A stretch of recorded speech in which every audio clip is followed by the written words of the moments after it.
Hello दोस्तों, channel में एक बार फिर से आपका स्वागत है।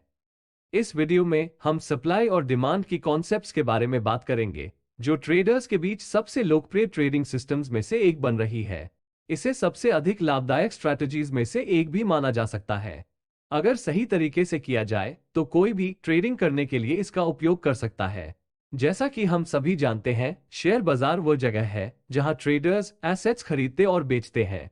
प्राइस मूवमेंट्स सप्लाई और डिमांड फोर्सेस के कारण होता है, यानी जब सप्लाई अधिक होती है और डिमांड कम होती है तो प्राइस कम हो जाती है, और जब सप्लाई कम होती है और डिमांड अधिक होती है तो प्राइसेस बढ़ जाती है। मैंने अपने इंग्लिश चैनल पर basics of the stock market video में संबंधित उदाहरणों के साथ सप्लाई और डिमांड की बेसिक कॉन्सेप्ट्स के बारे में बात की है।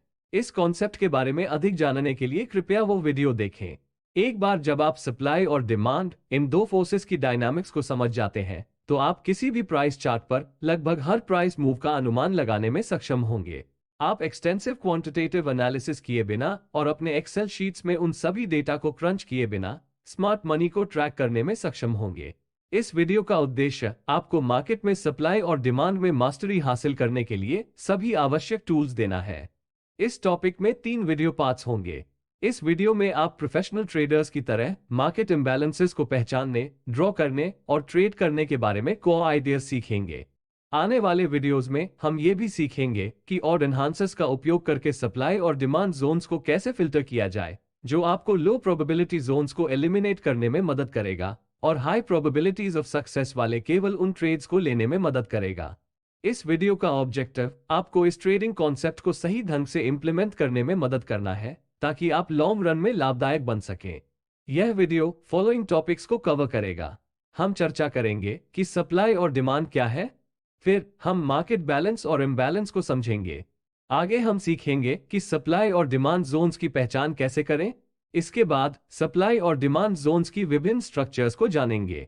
फिर हम बात करेंगे कि सप्लाई और डिमांड जोन्स कैसे ड्रॉ करें। इसके अलावा हम सीखेंगे कि सप्लाई और डिमांड का ट्रेड कैसे करें, और अंत में हम सीखेंगे कि सप्लाई और डिमांड कर्व की पहचान कैसे करें और कर्व की पहचान करना क्यों महत्वपूर्ण है। इसलिए वीडियो को अंत तक जरूर देखें। अगर आपको कुछ फायदा हो रहा है तो इस वीडियो को लाइक और शेयर करें। चैनल को सब्सक्राइब करना न भूलें और बेल नोटिफिकेशन को भी जरूर अनेबल कर लें। तो चलिए शुरू करते हैं। सप्लाई और डिमांड क्या है? सप्लाई और डिमांड की कॉन्सेप्ट बताती है कि यदि किसी स्टॉक या कमोडिटी की सप्लाई अधिक है और डिमांड कम है तो इससे एक्सेस सप्लाई उत्पन्न होती है, जो प्राइसेस को कम कर देगी। और यदि किसी स्टॉक या कमोडिटी की सप्लाई कम है और संबंधित डिमांड अधिक है तो इससे सप्लाई में कमी पैदा होती है, जो कीमत को और अधिक बढ़ा देती है। उदाहरण के लिए, अनसर्टेनिटी और फियर के समय में निवेशक इक्विटी मार्केट्स में अपना एक्सपोजर कम कर देते हैं और सेफ हेवन करेंसीज खरीदना शुरू कर देते हैं, या अपने इन्वेस्टमेंट्स की सुरक्षा के लिए लो रिस्क ऑप्शंस जैसे सोना, सरकारी बॉन्ड्स आदि की ओर मुड़ जाते हैं। ऐसे में सोने जैसे इन एसेट क्लासेस की ज्यादा डिमांड इसकी कीमतों को और भी ज्यादा बढ़ाएगी।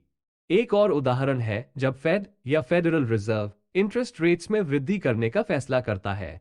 उच्च इंटरेस्ट यील्ड के कारण ये यूएस डॉलर को निवेशकों के लिए आकर्षक बना देगा। इसे कैरी ट्रेड के रूप में भी जाना जाता है, जहां ट्रेडर्स हाई इंटरेस्ट रेट्स वाली करेंसीज खरीदते हैं और लो इंटरेस्ट रेट्स वाली करेंसीज बेचते हैं। हमने इसे हाल ही में देखा है जब इंडियन रुपी यूएस डॉलर के मुकाबले ऑल टाइम हाई लेवल पर ट्रेड कर रहा था। अब सप्लाई और डिमांड की कॉन्सेप्ट को समझने के बाद हमें सप्लाई और डिमांड जोन्स को डिफाइन करने और यह समझने की आवश्यकता है कि चार्ट पर प्राइसेस कैसे चलती हैं। मूल रूप से एक सप्लाई जोन करंट प्राइस से ऊपर स्थित होता है, जहां मजबूत सेलिंग इंटरेस्ट होता है। सप्लाई लेवल पर बायर्स की तुलना में सेलर्स अधिक हो जाते हैं और प्राइस कम हो जाता है, क्योंकि अनफिल्ड ऑर्डर्स अब्सॉर्ब हो जाते हैं। जब कीमत इस लेवल पर पहुंचती है तो ऑर्डर्स फिल हो जाते हैं और प्राइस नीचे चली जाती है। ट्रेडर्स आमतौर पर इन सप्लाई जोन्स में सेलिंग शुरू कर देंगे। जैसा कि आप चार्ट पर देख सकते हैं, प्राइस एक सर्टेन लेवल या जोन तक बढ़ जाती है, थोड़ी देर के लिए रुक जाती है और फिर वापस नीचे आ जाती है। जब तक वहां अनफिल्ड ऑर्डर्स बैठे हुए हैं तब तक प्राइसेस इस सप्लाई जोन में वापस आती रहेंगी, जब तक कि सभी ऑर्डर्स भर नहीं जाते। अब बात करते हैं डिमांड जोन्स की। एक demand zone current market price से नीचे का एक प्राइस एरिया है, जहां मजबूत बाइंग इंटरेस्ट है। डिमांड लेवल पर सेलर्स की तुलना में बायर्स अधिक हो जाते हैं और कीमत बढ़ जाती है क्योंकि अनफिल्ड बाय ऑर्डर्स अब्सॉर्ब हो जाते हैं। हम डिमांड जोन में बहुत अधिक बाइंग इंटरेस्ट देख सकते हैं और यह उस एरिया पर बड़ी संख्या में बाय ऑर्डर्स के कारण होने की संभावना है। डिमांड जोन्स में ट्रेडर्स खरीदारी कर रहे हैं। जब प्राइस डिमांड जोन में पहुंचती है तो कुछ ऑर्डर्स एग्जीक्यूट हो जाते हैं और बाकी ऑर्डर्स अब्सॉर्ब नहीं होते। आप चार्ट पर जो देखेंगे वो ऊपर की ओर एक शार्प प्राइस मूव है क्योंकि ऑर्डर्स भरे जाते हैं। जब बाजार में ट्रेडिंग करने की बात आती है तो कई ट्रेडर्स मोमेंटम में बदलाव का पता लगाने के लिए टेक्निकल इंडिकेटर्स और मार्केट सेंटिमेंट पर बहुत अधिक भरोसा करते हैं, जबकि अन्य ट्रेडर्स हैं जो सप्लाई और डिमांड जोन्स की खोज करके मार्केट इम्बैलेंसेस का ट्रेडिंग करते हैं। जिन जोन्स की मैंने चर्चा की है वे वास्तव में बैंकों और इंस्टीट्यूशंस द्वारा बनाए गए प्राइस जोन्स हैं जहां अनफिल्ड ऑर्डर्स फिल हो जाने की प्रतीक्षा कर रहे हैं। सप्लाई और डिमांड की पूरी कॉन्सेप्ट प्राइस चार्ट पर स्मार्ट मनी ऑर्डर्स खोजने के आसपास केंद्रित है। चूंकि इन इंस्टीट्यूशंस में प्राइस को मूव करने की ताकत है, इसलिए आपको उनके साथ ट्रेड करना चाहिए। अब मार्केट बैलेंस और मार्केट इम्बैलेंस को समझते हैं। शेयर बाजार का बेसिक पैटर्न बैलेंस इम्बैलेंस आदि है। मार्केट स्थापित एक्सेस लेवल्स के बीच ट्रेड करता है जब तक कि ये या तो हाई एक्सेस से ऊपर ट्रेड करता है, मीनिंग ये रेजिस्टेंस लेवल से ऊपर ब्रेकआउट हो जाता है, या ये लो एक्सेस के नीचे ट्रेड करता है जो कि सपोर्ट लेवल के नीचे ब्रेकआउट है। अब बैलेंस एरिया और इम्बैलेंस एरिया क्या है? यदि बाजार संतुलित है जैसा कि चार्ट में दिखाया गया है तो इसका मतलब है कि समान मात्रा में बाइंग और सेलिंग मौजूद है। कीमत एक साइडवेज रेंज के भीतर ऊपर और नीचे चलती रहती है। जब बायर्स या सेलर्स नियंत्रण में होते हैं तो बाजार असंतुलित होता है और कीमतें डोमिनेंट प्लेयर्स की दिशा में चलती हैं। यदि सेलर्स नियंत्रण में हैं तो बाजार नीचे जाएगा और यदि बायर्स नियंत्रण में हैं तो बाजार ऊपर जाएगा। बैलेंस और इम्बैलेंस की इस कॉन्सेप्ट को बेहतर ढंग से समझने के लिए आइए चार्ट पर जाएं और देखें कि हम इन की पॉइंट्स को कैसे अप्लाई कर सकते हैं। चार्ट में नीले रंग के बॉक्स बैलेंस्ड एरियाज दिखाते हैं। ये बैलेंस्ड एरियाज ऐसे क्षेत्र हैं जहां बाइंग और सेलिंग दोनों एक्टिविटीज एक ही समय में होती हैं या बस सप्लाई डिमांड के बराबर होती है, क्योंकि बायर्स और सेलर्स इस प्राइस रेंज के आसपास सहज हैं। आप देखेंगे कि कीमत कंसोलिडेट होगी। एक बार जब बाजार बैलेंस स्थिति से इम्बैलेंस स्थिति में चला जाता है तो कीमत इस एरिया या जोन को बड़ी कैंडल्स के साथ ब्रेकआउट देती है। यह एक इम्बैलेंस का प्रतिनिधित्व करता है, जिसका अर्थ है कि प्लेयर्स में से एक या तो बायर्स या सेलर्स दूसरे से अधिक डोमिनेंट है। चार्ट पर हम देख सकते हैं कि बायर्स की तुलना में सेलर्स अधिक है और इसलिए कीमतें मोमेंटम के साथ बहुत तेजी से गिरती हैं। बाजार फिर एक बैलेंस स्टेट में एंटर करता है और आगे या तो अपसाइड या डाउनसाइड में एक डायरेक्शनल प्राइस मूव होने के लिए प्रतीक्षा करता है। ये सिलसिला चलता रहता है। ये बाजार का जनरल साइकिल है जो बैलेंस इम्बैलेंस आदि से जुड़ा है। सप्लाई और डिमांड की स्ट्रैटेजी में हम बैलेंस के एरियाज को खोजने पर ध्यान केंद्रित करते हैं। ऐसा इसलिए है क्योंकि हम इन एरियाज में अपने बाय या सेल ऑर्डर्स देना चाहते हैं और उस इम्बैलेंस से प्रॉफिट प्राप्त करना चाहते हैं जो प्राइस को मोमेंटम के साथ एक विशेष दिशा में ले जाता है। लेकिन आपके लिए मार्केट इम्बैलेंसेस का ट्रेड करने के लिए आपको सप्लाई और डिमांड जोन्स की सही पहचान करने की आवश्यकता है। ऐसा करने के लिए कुछ सेट ऑफ रूल्स हैं जिनका आपको पालन करना होगा, जो आपको किसी भी एसेट पर इन जोन्स को खोजने में मदद करेंगे जिन्हें आप ट्रेड करना चाहते हैं। लेकिन पहले मुझे इस स्ट्रैटेजी से जुड़े डिफरेंट पैटर्न्स के बारे में बात करने दें जिनके बारे में हमें जागरूक होने की आवश्यकता है। दरअसल दो तरह के स्ट्रक्चर्स या पैटर्न्स होते हैं जिन्हें हमें सीखने की जरूरत होती है। पहला प्रकार रिवर्सल पैटर्न्स है और दूसरा प्रकार कंटिन्यूएशन पैटर्न्स है। रिवर्सल पैटर्न्स के बारे में बात करते हैं। जैसा कि आप पहले से ही जानते होंगे, रिवर्सल पैटर्न्स चार्ट पैटर्न्स होते हैं जो तब बनते हैं जब ट्रेंड अपनी डायरेक्शन को उलट देता है, यानी ऊपर से नीचे या नीचे से ऊपर। जब रिवर्सल पैटर्न्स की बात आती है तो हमारे पास दो स्ट्रक्चर्स होती हैं। पहला स्ट्रक्चर ड्रॉप बेस रैली है। इस स्ट्रक्चर में प्राइस एक डाउन ट्रेंड में चल रहा है जिससे प्राइस ड्रॉप हो रही है और उसके बाद एक बेस स्ट्रक्चर बनाता है और फिर प्राइस में ऊपर की ओर एक रैली होती है। दूसरी स्ट्रक्चर रैली बेस ड्रॉप है। इस स्ट्रक्चर में प्राइस ऊपर की ओर बढ़ता है और फिर एक बेस स्ट्रक्चर बनाता है जिसके बाद कीमत में बड़ी गिरावट आती है।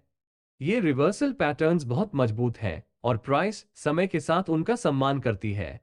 दूसरी कैटेगरी में कंटिन्यूएशन पैटर्न्स शामिल हैं, जो वास्तव में एक ट्रेंड कंटिन्यूएशन का संकेत देते हैं। यहां भी दो प्राइस स्ट्रक्चर्स बनती हैं। पहला स्ट्रक्चर ड्रॉप बेस ड्रॉप है। इस स्ट्रक्चर में प्राइस गिरता है और एक बेस स्ट्रक्चर बनाता है और फिर बेस स्ट्रक्चर के माध्यम से प्राइस नीचे की ओर बढ़ना जारी रखता है। दूसरा प्रकार रैली बेस रैली है।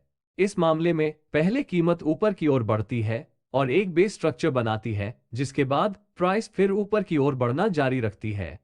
ये कंटिन्यूएशन पैटर्न्स ट्रेंड्स के अंदर पाए जाते हैं, इसलिए वे ट्रेड करने के लिए वीक जोन्स होते हैं, क्योंकि अधिकांश समय प्राइस इन स्ट्रक्चर्स का टेस्ट करता है और जैसा कि मैंने मेंशन किया है, प्राइस उनके माध्यम से ब्रेक हो जाता है। यही कारण है कि हम केवल रिवर्सल पैटर्न्स पर ध्यान केंद्रित करेंगे, क्योंकि उनके पास कंटिन्यूएशन पैटर्न्स की तुलना में सफलता की अच्छी संभावनाएं हैं।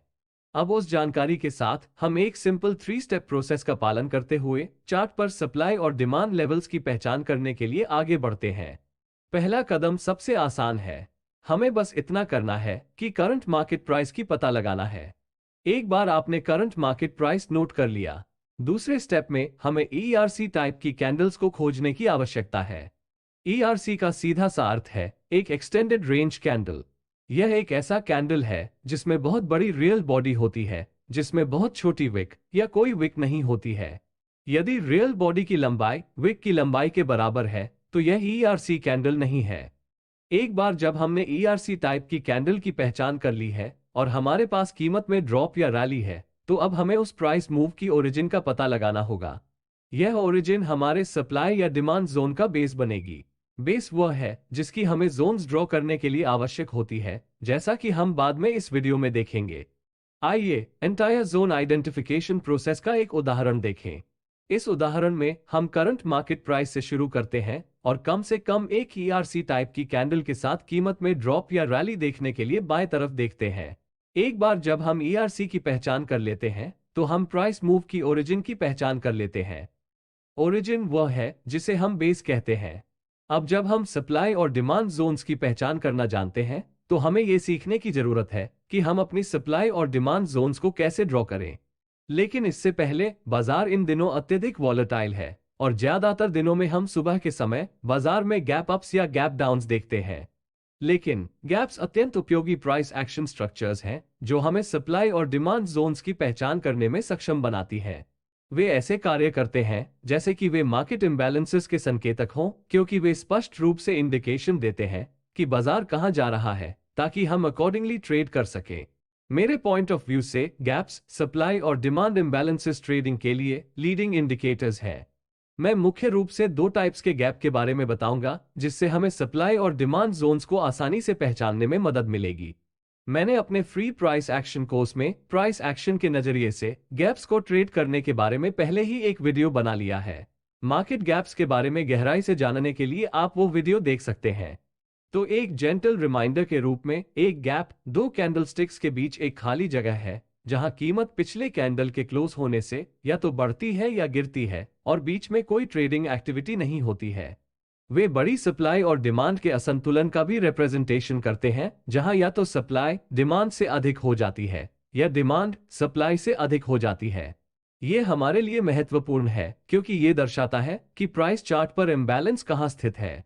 गैप अप एक गैप है जो तब होता है जब रीसेंट कैंडल की सबसे लोएस्ट प्राइस पिछली कैंडल के हाईएस्ट लेवल से ऊपर होती है। इसी तरह गैप डाउन तब होता है जब रीसेंट कैंडल की हाईएस्ट प्राइस पिछली कैंडल की लोएस्ट प्राइस से कम होती है। गैप फिल की बात करें तो एक गैप को बंद या भरा हुआ माना जाता है जब प्राइस वापस आती है और गैप की पूरी रेंज को भर देती है। एक बार जब कीमत गैप फिल कर देती है तो यह आमतौर पर प्रिवेलिंग मार्केट ट्रेंड की दिशा में बदल जाती है। गैप्स के टाइप के आधार पर हम या तो एक नई ट्रेंड की शुरुआत या पिछली ट्रेंड के रिवर्सल होने का अनुमान लगा सकते हैं। सप्लाई और डिमांड में दो प्रकार के गैप्स हैं जो हमारे लिए महत्वपूर्ण हैं। ये प्रोफेशनल गैप्स और नोविस गैप्स हैं। प्रोफेशनल गैप एक गैप है जो प्रीवियस ट्रेंड के विपरीत दिशा में होता है। प्रोफेशनल गैप्स प्राइस मूव की शुरुआत में बनते हैं और इसे बढ़ाते हैं। इस उदाहरण में हमारे पास प्रिवेलिंग ट्रेंड के विपरीत दिशा में एक प्रोफेशनल गैप है। प्रोफेशनल गैप को भरने के लिए प्राइस वापस आती है और रिवर्स हो जाती है। इस तरह का गैप प्रोफेशनल ट्रेडर्स द्वारा बनाए गए मार्केट इम्बैलेंस का संकेत देता है और यह गैप को फिल करने के लिए प्राइस रिट्रेसमेंट के बाद ट्रेड के लिए एक बड़ा डिमांड जोन प्रदान करता है।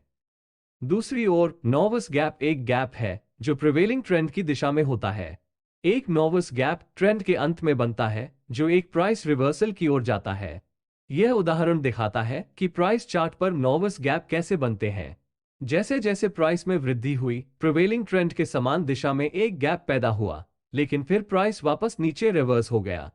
जैसा कि हमने पहले कहा, नॉवस गैप प्राइस मूव के अंत में स्थित है और इस चार्ट पर हम स्पष्ट रूप से देख सकते हैं कि गैप के फॉर्मेशन के बाद प्रिवेलिंग प्राइस ट्रेंड एक और कैंडल के बाद एंड कर दिया और प्राइस विपरीत दिशा में चली गई।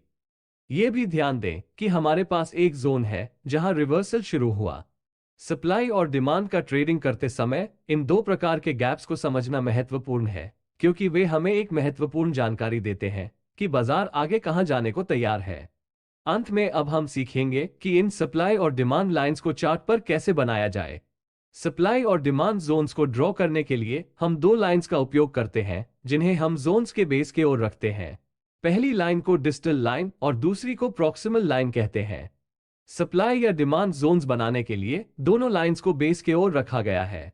डिस्टल लाइन जोन की बाहरी लाइन है जिसे करंट प्राइस से दूर रखा गया है। प्रॉक्सिमल लाइन जोन की इनर लाइन है जिसे करंट प्राइस के पास रखा गया है। अब मैं कुछ चीजों के बारे में बात करता हूं जो आपको सप्लाई और डिमांड जोन्स बनाते समय ध्यान में रखनी चाहिए। पहली बात यह है कि आपको बेस की स्ट्रक्चर के बारे में एक उचित विचार होना चाहिए। एक बेस स्ट्रक्चर को फॉलोइंग कंडीशंस को पूरा करना चाहिए। सबसे पहले, एक बेस में 6 कैंडल्स से कम होना चाहिए और कैंडल की बॉडी कैंडल की टोटल रेंज के 50% से कम या उसके बराबर होनी चाहिए और प्राइस कम से कम 2 ERC कैंडल्स के साथ बेस से बाहर मूव होनी चाहिए। दूसरी ओर, बेस में फॉलोइंग चीजें नहीं होनी चाहिए। इसमें 6 से अधिक कैंडल्स नहीं होनी चाहिए। इसमें केवल डोजी कैंडल्स ही नहीं होनी चाहिए। हम लंबी विक्स या टेल्स वाली कैंडल्स को स्वीकार नहीं करते हैं और हम स्टेयर स्टेप कैंडल्स को स्वीकार नहीं करते हैं। इसके लिए अच्छे कारण भी हैं।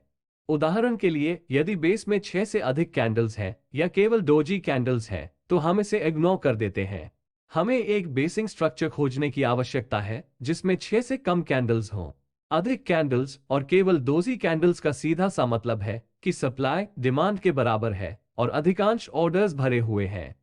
6 से कम कैंडल्स और बहुत सारी डोजी कैंडल्स नहीं होना बहुत अधिक इम्बैलेंस दिखाता है और यह भी दिखाता है कि अधिक अनफिल्ड ऑर्डर्स अभी भी प्राइस के रिट्रेस आने और उन्हें भरने का इंतजार कर रहे हैं। जब बेस में लंबी विक्स वाली कैंडल्स होती हैं तो इसका सीधा सा मतलब है कि यह लेवल पिछले सप्लाई या डिमांड जोन की रिएक्शन है। इस उदाहरण में हमारे पास लंबी विक्स वाली कैंडल्स हैं जो नीचे पिछले डिमांड जोन पर रिएक्शन कर रही हैं। लॉन्ग टेल से पता चलता है कि मार्केट पार्टिसिपेंट्स ने अनफिल्ड ऑर्डर्स की तलाश के लिए नीचे चला गया। वे तब तक आगे पीछे होते रहे जब तक कि उन्हें कीमतें बढ़ाने के लिए पर्याप्त ताकत नहीं मिल गई। इसके अलावा एक बेस स्ट्रक्चर जिसमें स्टेयर स्टेप कैंडल्स है एक लो प्रोबेबिलिटी वाला ट्रेडिंग जोन है। स्टेयर स्टेप स्ट्रक्चर फॉलोइंग तरीकों से बनती है। यह एक सप्लाई जोन के लिए प्रीवियस कैंडल के क्लोज होने के नीचे नेक्स्ट कैंडल क्लोज होने से बनता है और डिमांड जोन के लिए प्रीवियस कैंडल के क्लोज होने के ऊपर नेक्स्ट कैंडल क्लोज होने से बनता है। जब सप्लाई और डिमांड जोन्स को ड्रॉ करने की बात आती है तो किसी व्यक्ति की रिस्क लेने की क्षमता के आधार पर चुनने के लिए डिफरेंट ऑप्शंस होते हैं। सामान्य तौर पर आपके रिस्क एपेटाइट और आप अपने ट्रेडिंग में कितने कंजर्वेटिव हैं, इसके आधार पर आपकी प्रॉक्सिमल और डिस्टल लाइंस खींचने के 3 अलग अलग तरीके हैं। मैं आपको उन सभी 3 मेथड्स को दिखाऊंगा जिनका उपयोग आप सप्लाई और डिमांड जोन्स को ठीक से ड्रॉ करने के लिए कर सकते हैं। आप सही तरीका चुन सकते हैं जो आपकी रिस्क टॉलरेंस के अनुसार आपके ट्रेडिंग के लिए उपयुक्त हो। हम पहले ही चर्चा कर चुके हैं कि सप्लाई जोन्स या तो रैली बेस्ड ड्रॉप या ड्रॉप बेस्ड ड्रॉप स्ट्रक्चर्स हो सकते हैं। जैसा कि मैंने पहले मेंशन किया है, सप्लाई जोन की सही पहचान करने के लिए हमें करंट मार्केट प्राइस से शुरू करना होगा और बड़े रियल बॉडी के साथ मजबूत बेयरिश कैंडल्स या बियरिश ERC कैंडल्स खोजने के लिए बाईं ओर देखना होगा। इस चार्ट में हम देख सकते हैं कि प्राइस अच्छे अपट्रेंड में बढ़ी है और थोड़े समय के लिए कुछ कैंडल्स के साथ एक अच्छी बेस स्ट्रक्चर बनाते हुए रुकी हुई है। फिर इस सप्लाई जोन के आसपास एक मजबूत मार्केट इंबैलेंस की कंफर्मेशन करते हुए लंबी बेयरिश ERC कैंडल्स का फॉर्मेशन करते हुए कीमत गिर गई। एक बार जब आप उन जोन्स की सफलतापूर्वक पहचान कर लेते हैं जिन्हें आप ट्रेड करना चाहते हैं, तो अब आप अपनी लाइंस बेस स्ट्रक्चर या प्राइस मूव के ओरिजिन की ओर खींच सकते हैं। सप्लाई जोन बनाने के 3 तरीके हैं। पहला तरीका एक कंजर्वेटिव मेथड है। डिस्टल लाइन को बेस की सबसे ऊंची विक पर और प्रॉक्सिमल लाइन को बेस स्ट्रक्चर में सबसे निचले हिस्से में रखा जाता है। दूसरा तरीका हाई रिस्क मेथड है। डिस्टल लाइन को बेस की सबसे ऊंची विक पर रखा जाता है और प्रॉक्सिमल लाइन को बेस स्ट्रक्चर की सबसे निचली विक पर रखा जाता है। यदि आप विक के हाइज और लोज दोनों को शामिल करने का निर्णय लेते हैं, तो आपने अपने स्टॉप लॉस को जितना होना चाहिए उससे बड़ा बनाकर अपने रिस्क को बढ़ा दिया है। तीसरा तरीका है low risk method. Distal line को बेस की हाईएस्ट विक पर और प्रॉक्सिमल लाइन को बेस स्ट्रक्चर में हाईएस्ट बॉडी पर रखा जाता है। इसी तरह आप ड्रॉप बेस ड्रॉप स्ट्रक्चर पर लाइंस खींच सकते हैं, लेकिन सच कहूं तो मैं इसका बहुत बड़ा फैन नहीं हूं, इसलिए मैं इसे स्टडी करने के लिए आप पर छोड़ता हूं। जैसा कि कीमत इस सप्लाई जोन में वापस आती रहती है, हम अपने ट्रेड्स को बेस एरिया के आसपास रखने के लिए इन रिट्रेसमेंट्स का लाभ उठा सकते हैं। आप देखेंगे कि जैसे ही यह सप्लाई जोन तक पहुंचता है, प्रॉक्सिमल लाइन को ब्रेक किए बिना कीमत कैसे ऊपर और नीचे गिर जाती है। इसका मतलब है कि इस सप्लाई जोन के आसपास अनफिल्ड ऑर्डर्स के बड़े ढेर लगे हुए हैं। विचार यह है कि आप अपने ऑर्डर्स दें और प्राइस के वापस आने और उन्हें ट्रिगर करने की प्रतीक्षा करें। अब एक डिमांड जोन की पहचान करने के लिए हमें करंट मार्केट प्राइस से शुरू करने और कीमत में अच्छी रैली खोजने के लिए बाईं ओर जाने की जरूरत है, या बुलिश ईआरसी कैंडल्स का एक ग्रुप और 6 कैंडल्स से कम के बेस को खोजने की जरूरत है। हम वही काम करने जा रहे हैं जो हमने सप्लाई जोन्स के लिए किया था, लेकिन विपरीत तरीके से। हम अपने जोन्स को खींचने के लिए बेसिंग स्ट्रक्चर की पहचान करके शुरू करते हैं, फिर हम ड्राइंग के 3 तरीकों में से किसी एक का उपयोग करके प्रॉक्सिमल और डिस्टल लाइंस खींच सकते हैं। पहला तरीका कंजर्वेटिव मेथड है।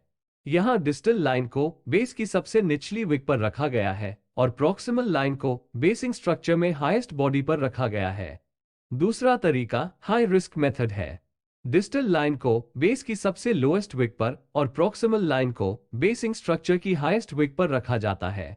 और अंतिम तरीका लो रिस्क मेथड है। डिस्टल लाइन को बेस की सबसे लोएस्ट विक पर रखा जाता है और प्रॉक्सिमल लाइन को बेसिंग स्ट्रक्चर में सबसे लोएस्ट बॉडी में रखा जाता है। चूंकि कीमत इस डिमांड जोन में वापस आती रहती है, इसलिए हम अपने ट्रेडों को बेस एरिया के आसपास रखने के लिए इन रिट्रेसमेंट्स का लाभ उठा सकते हैं। इसका मतलब है कि इस डिमांड जोन के आसपास अनफिल्ड ऑर्डर्स के बड़े ढेर लगे हुए हैं। विचार यह है कि आप अपने ऑर्डर्स दें और उन्हें ट्रिगर करने के लिए प्राइस के वापस आने की प्रतीक्षा करें। यदि आप सप्लाई जोन के लिए केवल हाईएस्ट विक्स और डिमांड जोन के लिए केवल सबसे लोएस्ट विक्स शामिल करने का निर्णय लेते हैं, तो आप अपने ऑर्डर को मार्केट प्राइस में एग्जीक्यूट होने की संभावना कम कर रहे हैं। यही कारण है कि हम एक दूसरी लाइन शामिल करते हैं जो बड़े पैमाने पर पोजीशन में एंटर करने की संभावनाओं को बेहतर बनाता है और साथ ही रिस्क फैक्टर पर भी नजर रखता है। एक बार फिर सप्लाई और डिमांड जोन्स को ड्रॉ करते समय आपको अपने रिस्क एक्सपोजर और पैसा बनाने की प्रोबेबिलिटी दोनों को ध्यान में रखना होगा। जैसा कि मैंने मेंशन किया है, गैप्स बहुत मजबूत प्राइस एक्शन स्ट्रक्चर्स हैं। इसलिए जब सप्लाई और डिमांड जोन बनाने की बात आती है जिसमें गैप्स होता है, तो ये जानना जरूरी है कि हमारी डिस्टल और प्रॉक्सिमल लाइंस कहां रखी जाएं। As a rule of thumb, हम हमेशा अपने जोन्स को गैप के ओरिजिन में बनाते हैं और इसके बाद नहीं, यानी हम डिस्टल और प्रॉक्सिमल लाइंस को प्रीवियस डे की क्लोजिंग प्राइसेस के हाइज और लोज के अनुसार रखेंगे। अब हम सबसे महत्वपूर्ण पार्ट पर आते हैं, सप्लाई और डिमांड जोन्स का ट्रेडिंग कैसे करें। हम डिमांड जोन्स में खरीदते हैं और हम सप्लाई जोन्स में बेचते हैं। ये स्ट्रैटेजी बहुत सीधी है। आपको बस इतना करना है कि ट्रेड के लिए नए सप्लाई और डिमांड जोन्स की पहचान करनी है, फिर अपने लिमिट ऑर्डर्स को या तो बाय या सेल के ऑर्डर्स को प्रॉक्सिमल लाइन पर या उससे आगे रखें और अपने स्टॉप लॉस को डिस्टल लाइन पर या उससे आगे सेट करें, और फिर अपने ऑर्डर्स को ट्रिगर करने के लिए प्राइस को अपनी सप्लाई या डिमांड जोन में वापस आने का इंतजार करें। इस चार्ट पर एक नजर डालें। सप्लाई जोन के लिए कीमतों में वृद्धि हुई, थोड़ी देर के लिए रुका और बड़ी ईआरसी कैंडल्स के साथ गिरा। इसलिए इस प्राइस लेवल पर हमारे पास एक बड़ा इंबैलेंस है। हम अपना सप्लाई जोन बनाते हैं और हम इस जोन को रीटेस्ट करने के लिए प्राइस के वापस आने की प्रतीक्षा करते हैं और अपना ऑर्डर देते हैं। जब प्राइस जोन में दूसरी बार वापस आया, तो हमारा सेल ऑर्डर एग्जीक्यूट हो गया और यह ट्रेड सफल रहा। एक और उदाहरण है जब कीमत गिर गई, फिर थोड़ी देर के लिए रुकी और ERC कैंडल्स के साथ फिर से बढ़ी, जिससे एक डिमांड जोन बना। हमने अपने बाय ऑर्डर्स को प्रॉक्सिमल लाइन में रखा है, यह उम्मीद करते हुए कि प्राइस डिमांड जोन में वापस आ जाएगा ताकि अनफिल्ड ऑर्डर्स को अब्सॉर्ब किया जा सके। हर बार कीमत ने हमारे डिमांड जोन का टेस्ट किया, इसने हमारे बाय ऑर्डर्स को ट्रिगर किया। हम देख सकते हैं कि कैसे प्राइस इन जोन्स में मैग्नेट की तरह आकर्षित होती है। कभी कभी यदि आप सुनिश्चित नहीं हैं कि जोन एक सफल ट्रेड देगा, तो आप जोन के टेस्ट के लिए प्राइस की प्रतीक्षा कर सकते हैं और आप अपना ऑर्डर्स देने से पहले कुछ बुलिश या बेरिश के एविडेंस देख सकते हैं। इस तरह आप लूजिंग ट्रेड में प्रवेश करने की संभावनाओं को कम कर सकते हैं। एक बार फिर मैं रिवर्सल स्ट्रक्चर्स को पसंद करता हूं क्योंकि वे शक्तिशाली हैं और कंटिन्यूएशन ट्रेंड स्ट्रक्चर्स की तुलना में सफलता की संभावना अधिक है। मुझे उम्मीद है कि आप सप्लाई और डिमांड कर्व्स और कीमतों के साथ उनके संबंध से परिचित होंगे। चार्ट्स में कर्व्स की पहचान करने के लिए हमें करंट प्राइस को देखने की जरूरत है और फिर नियरेस्ट सप्लाई और डिमांड जोन्स की पहचान करें जो नियंत्रण में है। सप्लाई और डिमांड जोन्स की दो प्रॉक्सिमल लाइंस के बीच की दूरी जिसे हमने पहचाना है वह कर्व बनाती है जिसकी हम तलाश कर रहे हैं। इस चार्ट में हम करंट मार्केट प्राइस का पता लगाते हैं और हम नियरेस्ट सप्लाई और डिमांड जोन्स की पहचान करने के लिए ऊपर और नीचे देखते हैं जो हमने ड्रॉ किया था। अब जबकि हमने कर्व खींच लिया है, हम स्पष्ट रूप से देख सकते हैं कि प्राइस डिमांड जोन के पास स्थित है।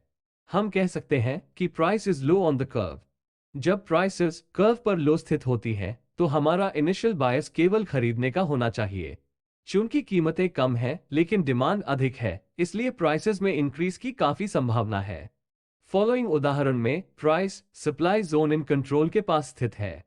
यहां हम केवल सेलिंग के बारे में सोचते हैं क्योंकि प्राइस कर्व पर हाई है और इस फैक्ट पर विचार करते हुए कि सप्लाई हायर साइड में होने की उम्मीद है और कीमत और कम होने की संभावना है। अब क्या होता है जब प्राइस जोन्स के बीच की आधी दूरी पर स्थित होती है, यानी सप्लाई और डिमांड जोन्स के बीच? ऐसे में हम प्रिवेलिंग ट्रेंड की डायरेक्शन में ट्रेड कर सकते हैं, लेकिन मैं आमतौर पर इसकी रेकमेंड नहीं करता क्योंकि आपका स्टॉप लॉस सेट करना एक कठिन काम हो जाता है। हम कह सकते हैं कि प्राइस इक्विलिब्रियम पर है। इसे इक्विलिब्रियम इसलिए कहा जाता है क्योंकि बायर्स सेलर्स के बराबर होते हैं। आमतौर पर प्राइसेस कर्व में इस एरिया के बगल में तब तक चलती रहती है जब तक कि एक खिलाड़ी दूसरे पर डोमिनेंट न हो जाए। यदि बायर्स सेलर्स से अधिक हो जाते हैं तो हमारे पास कर्व पर प्राइस को ऊपर की ओर धकेलने के लिए एक अप ट्रेंड मूवमेंट होगा। यदि सेलर्स खरीदारों से अधिक हो जाते हैं तो हमारे पास कर्व पर प्राइस को नीचे की ओर धकेलने वाली डाउन ट्रेंड मूवमेंट होगा। स्वाभाविक रूप से एक प्रश्न उठ सकता है, कर्व्स की पहचान करना क्यों इंपॉर्टेंट है? यही वह है जो बिग गेम में विनर्स को हारने वालों से अलग करता है। प्रोफेशनल ट्रेडर्स को पता है कि जब price is high on the curve तो उन्हें रिटेल ट्रेडर्स को बेचने की जरूरत होती है जो एक अपट्रेंडिंग मूव को जारी रखने के लिए उत्साहित होते हैं। तो रिटेल ट्रेडर्स इस पर कूद पड़ते हैं और बाय ऑर्डर्स देना शुरू कर देते हैं। प्रोफेशनल ट्रेडर्स रिटेल ट्रेडर्स द्वारा प्रदान की गई इस हाई लिक्विडिटी का उपयोग बाजार को शॉर्ट करने और कीमतों को कम करने के लिए करते हैं। इसी तरह जब रिटेल ट्रेडर्स कीमतों में तेजी से गिरावट देखते हैं तो उन्हें लगता है कि यह बाजार को शॉर्ट करने का एक अच्छा मौका है। एक बार फिर प्रोफेशनल ट्रेडर्स अपने बाय ऑर्डर देने के अवसर पर बाउंस करते हैं क्योंकि प्राइस कर्व पर लो टेरिटरीज में प्रवेश करती है जो ऊपर की ओर एक अच्छा बुलिश रिवर्सल होने का संकेत देती है। यही कारण है कि कोई भी ऑर्डर देने से पहले कर्व की पहचान करना महत्वपूर्ण है। As a general rule of thumb, हम कर्व पर प्राइस कम होने पर डिमांड जोन में खरीदते हैं और जब कर्व पर प्राइस अधिक होती है तो हम सप्लाई जोन में बेचते हैं। जब प्राइस इक्विलिब्रियम पर होती है तो हम प्रिवेलिंग ट्रेंड के साथ ट्रेड करते हैं या हम बिल्कुल भी ट्रेड नहीं करते हैं। इसी के साथ मैं इस 3 वीडियो सीरीज का पहला पार्ट समाप्त करता हूं। जैसा कि मेंशन किया गया है, अपकमिंग वीडियोस में हम सप्लाई और डिमांड कर्व्स को अधिक विस्तार से सीखने जा रहे हैं और ऑड एनहांसमेंट्स और स्कोरिंग जो आपको सप्लाई डिमांड कॉन्सेप्ट का बेहतर उपयोग करने और बाजार में सफलता की उच्च संभावना के साथ इसे अच्छे उपयोग में लाने में मदद करेंगे। इस कॉन्सेप्ट को सीखना सुनिश्चित करें, बैकटेस्ट करें और इस कॉन्सेप्ट के साथ ट्रेड करें, ये देखने के लिए कि क्या यह आपके लिए काम करता है। अगर आपने कुछ नया सीखा है तो कृपया इस वीडियो को लाइक और शेयर जरूर करें। चैनल को सब्सक्राइब जरूर करें और बेल नोटिफिकेशन को भी एनेबल करें। मैं आप लोगों से एक और वीडियो के साथ मिलूंगा।